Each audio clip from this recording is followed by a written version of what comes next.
What's going on, people? It's your boy AK Barney Fife here, back at you. Is it worth 65? You thought I forgot. No, I didn't forget. It's time to get back to business, okay? Because we got other games. I know there's a lot of sports going on right now, but definitely going to get back to is it worth 65?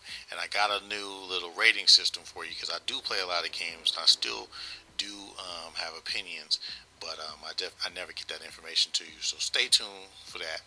Here, what I'm showing you is the character selection for the Autobot campaign, and then you'll see the Decepticon campaign. The selection for those two. Now you get 3 at a time. Okay, whenever you start a new chapter or whatever, you get 3 Autobots or 3 Decepticons, depending on which campaign you're in, to pick. Now, this particular one, I picked Soundwave, as you can see. But first of all, I got to tell you real quick. Soundwave, to me, okay, I got a little pet peeve. Soundwave, to me, has always been like a tape recorder or something. He's never been a car to me. So therefore, this game, I have a little bias towards not liking what the robots transform into, because this is supposed to be pre G1 Earth Transformers. Okay, so not going to get too much into the story, but I will tell you this: the campaign for the Decepticons, which I beat, is really relatively short. Okay, and it actually starts as the beginning of the story for this particular game, whereas the Autobot campaign is like kind of like right in the middle. So if you ever start with the Autobots, then you go to Decepticons, you'll actually start playing before the Autobots. Does that make sense? So in a chronological order, you would technically play Decepticons first and then Autobots, unless you just want to play the Autobots and then you would go back to the Decepticons. Okay, enough of that. But take a look here.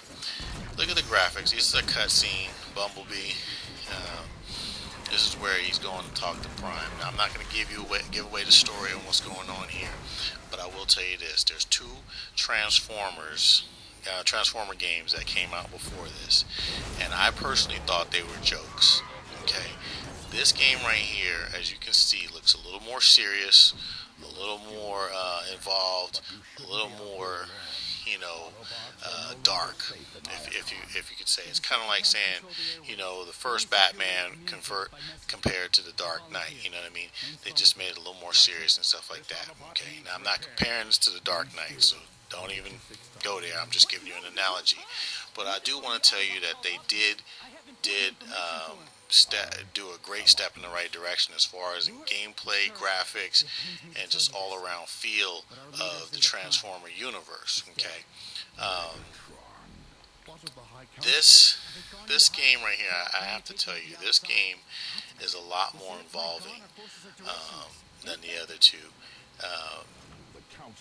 And I personally like the Autobot campaign more. I wish I would have played that all the way through, and I'm going to play that all the way through. Actually, this is kind of a GameStop rental, okay, the 7-day GameStop rental. So if I can beat this before that, I will, but I only got a couple more days left, so probably won't. And this is like a game that, I wouldn't mind picking up later on, okay, at a later time. Now, notice this. I don't know if you just noticed this, but it just went cutscene, and now it's actual gameplay. See, and that's what I'm saying. They did a really good job on the visuals of this game. The environments of Cybertron make you feel like you probably are on Cybertron. However, I do have a little pet peeve. When you play a Decepticon campaign, you will notice that you don't really get the full effect of what Cybertron looks like, but the story kind of explains why and where you are. So it does kind of tie in. It does kind of make it relevant. So you don't really get too annoyed with it. But the Autobot campaign definitely does show you a little more of what Cybertron is all about. Now, this is multiplayer, and this is what I initially, when I downloaded the demo, as an online demo, and this is what got me excited about the game. Okay, the online play plays about as good as any other multiplayer that you can actually take seriously. Just because they're Transformers, that doesn't mean you can't really get into this multiplayer. As you can see, I'm flying through the levels, so the levels are big enough for flight. you know. And for guys, this is Starscream right here, you know, and I'm using him. Whereas you can drive. They're big enough levels. So definitely, if you're a Transformer person, this is a must play. Again, this is a must play if you love Transformers, and even if you don't like Transformers. Okay, so the magic question: is it worth 65? Wow. I'm gonna say not quite, but if you find it for $39, pick it up. So this is your boy B Fife. Just wanted to let you know, Transformers or for Cybertron. It's a good game.